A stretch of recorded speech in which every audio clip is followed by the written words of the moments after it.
প্রিয় নবী মুহাম্মদুর রাসূলুল্লাহ সাল্লাল্লাহু আলাইহি ওয়াসাল্লাম সমাজ সংস্কার এবং শান্তি বিধানের জন্য যে নীতিমালা প্রণয়ন করে 5 দফার ভিত্তিতে সংগঠন তৈরি করেছিলেন হিলফুল ফুজুল, সেই সময়টিও ছিল রাসূল করিম সাল্লাল্লাহু আলাইহি সাল্লামের যৌবনকাল। সিন্ধু বিজয় করেছেন মুহাম্মদ বিন কাসিম, তিনিও ছিলেন যৌবনের অবতারণে একজন উদ্দীপ্ত মানুষ।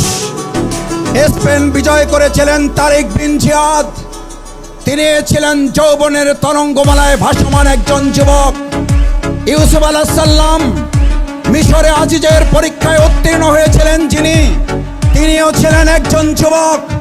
হযরত ইব্রাহিম আলাইহিস সালাম নমরুদের আগুনে জ্বলে ঈমানের পরীক্ষায় যিনি উত্তীর্ণ হয়েছিলেন, তিনিও ছিলেন একজন যুবক। যারা তরুণেরা যুবকেরা হাজির হয়েছে, আমাদের সামনে ইব্রাহিম আলাইহিস সালামের উদাহরণ আছে, আমাদের সামনে ইউসুফ আলাইহিস সালামের উদাহরণ আছে, আমাদের সামনে তারিক বিন জিয়াদ ইবনে কাসিমের উদাহরণ আছে, আমাদের সামনে এই চাঁপাইনবাবগঞ্জের সেই কোরআনের ঘটনা 11ই মে যারা শহীদ হয়েছেন তাদের ঘটনা আছে। এই চাঁপাইনবাবগঞ্জে তরুণ যুবকদেরকে পরাজিত করা যাবে না।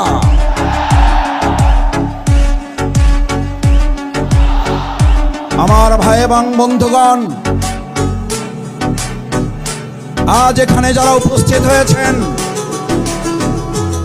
বাংলাদেশ ইসলামী ছাত্র শিবিরের সাবেক কেন্দ্রীয় সভাপতি জননেতা নুরুল ইসলাম বুলবুল, আমি তার সাথে 20 বছর ধরে ইসলামী আন্দোলনে ছাত্র হিসেবে তার সাথে কাজ করার সুযোগ পেয়েছি।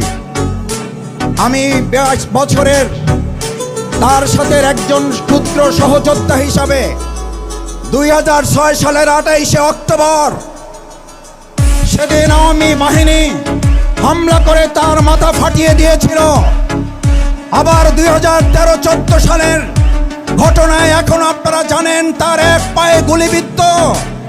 তিনি কখনো কখনো যখন চেয়ারে বসে নামাজ পড়েন অথবা দাঁড়িয়ে নামাজ পড়তে পড়তে যখন কখনো দেখি বসে যান, তখন মনে হয় নুরুল ইসলাম বুলবুল একজন নেতা নন শুধু, তিনি আল্লাহ তাআলার কাছে বরকতপূর্ণ একজন জীবন্ত শহীদের নাম।